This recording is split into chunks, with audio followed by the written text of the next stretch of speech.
I've been stabbed. No, no! We need you alive. Just play slow. You will be alright. Don't worry about me. Just keep fighting without me.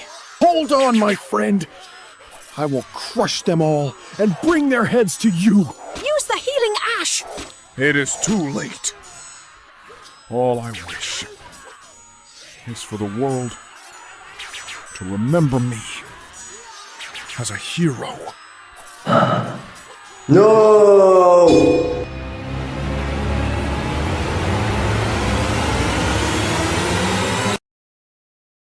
Welcome to my little empire. In the previous video we talked about the lying boy and the disobedient son, and how both of them fell into disaster because of their own actions. One of them learned the lesson, while the other one learned it only after it was too late. Here we can see the difference between a person who learns from his mistakes and another who refuses to change and keep going down to the wrong path. But what if bad luck stepped in just how they understand their mistakes? Today I'll tell you two stories from my own collection about the bad luck. So let's begin.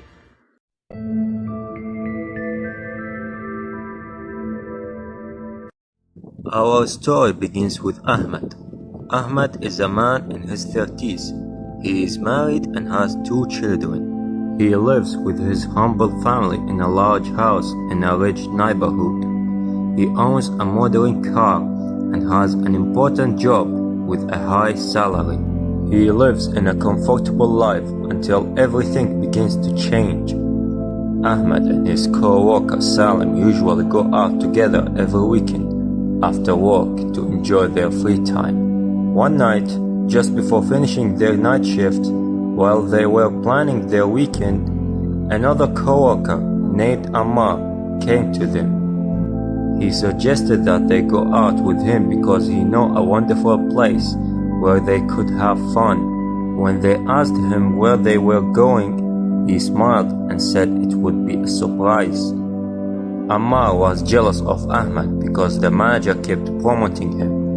Ahmed was also his biggest competitor at work. He envied everything Ahmed had and finally decided to destroy his life. They all got into their cars and drove to the unknown place. When they arrived, Ahmed and Salim were shocked. The place was a gambling casino. They became angry with Ammar for bringing them to such a cheap place, but he convinced them to try their luck only once before leaving. They entered the casino, chose the game of roulette, and Ammar explained the rules to them. The game began. First, Ammar bet $50 on the number 12, but the number didn't appear, so he lost. Then Salim bet $30 on the number 25, and he also lost. Finally, Ahmed placed $100 on the color red, and he won. His money doubled. He became excited and made another bet on a number. He won again. Then he made a third bet with an even bigger amount. This time, he won $100,000. Everyone left the casino feeling extremely happy, except Ammar. He hadn't won anything, and his hatred for Ahmed became even stronger. Ahmed returned home and kept thinking about what he would do with such a huge amount of money. He had never owned so much money before. He imagined a life of wealth and luxury that gambling could give him. Such a huge amount of money in such a short time? This is amazing, he said to himself.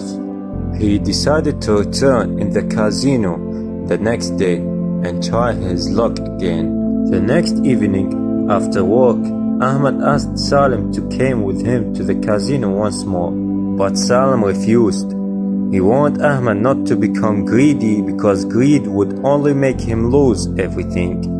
Then Ammar stepped in and encouraged Ahmed to keep gambling so he could win even more money. Ahmed went back to the casino and decided to bet half of the money he had won. Only a few hours later, he lost it all. He returned home and thought about quitting while he still had the other half. But the thoughts would not leave his mind. He couldn't sleep because he kept thinking about gambling. Finally, he decided to return one more time and gamble with the remaining half. As usual, he went back to the casino and started getting small parts of his money. Sometimes he lost, sometimes he won, then he lost again. He continued until he lost every dollar. Gambling completely controlled him. He became desperate to win his money back. The next day, he gambled with the salary he had just received from work, but he lost it.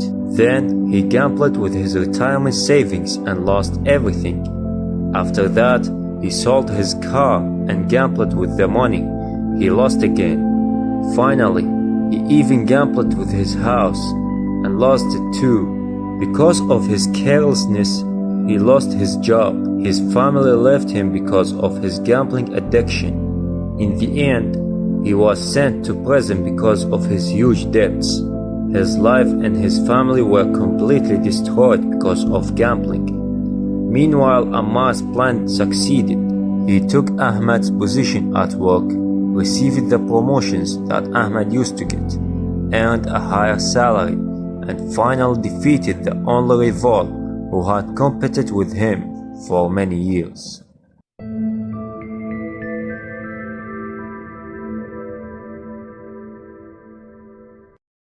There was once a man who worked as a farmer in a small village. He was well known among the villagers for being greedy and stingy. He owned a large farm with many animals, different kinds of plants, and a great fortune that he had collected over many years. However, he spent almost none of his money except on food for his farm animals.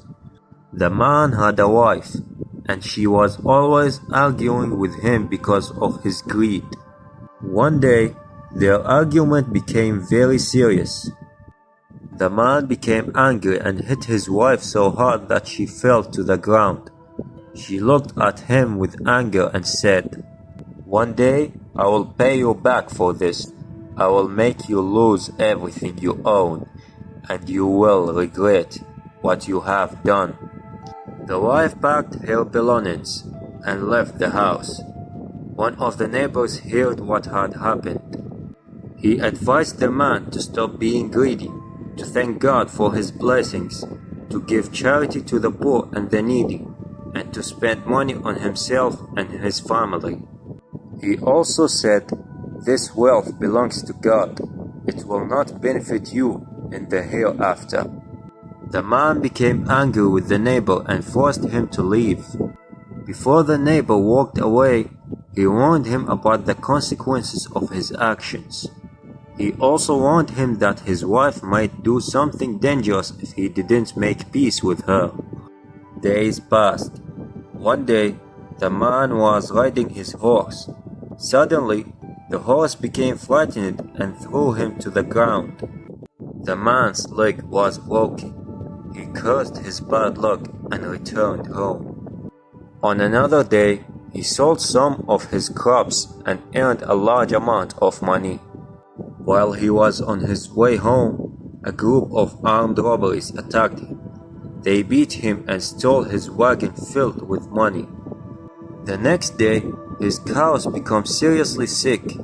He tried to save them, but sadly, every single cow died within a short time.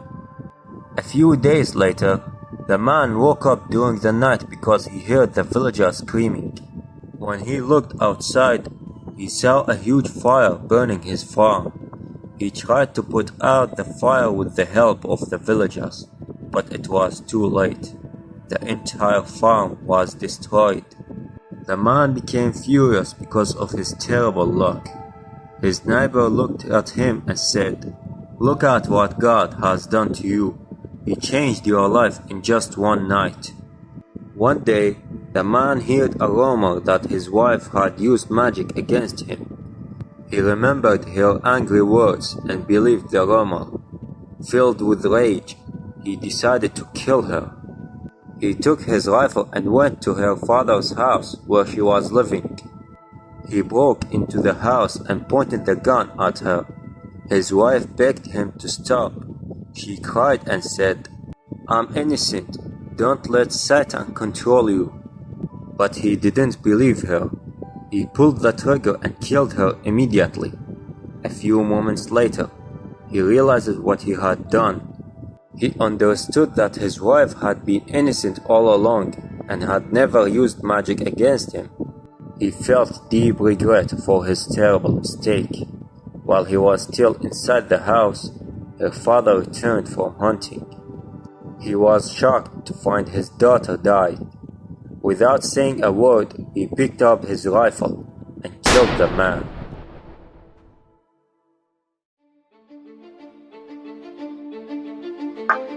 Thank you for watching. I hope you enjoyed and benefited from this episode. I look forward to see you again in another video with a new story from this exciting series. Peace to those who came and farewell to those who left.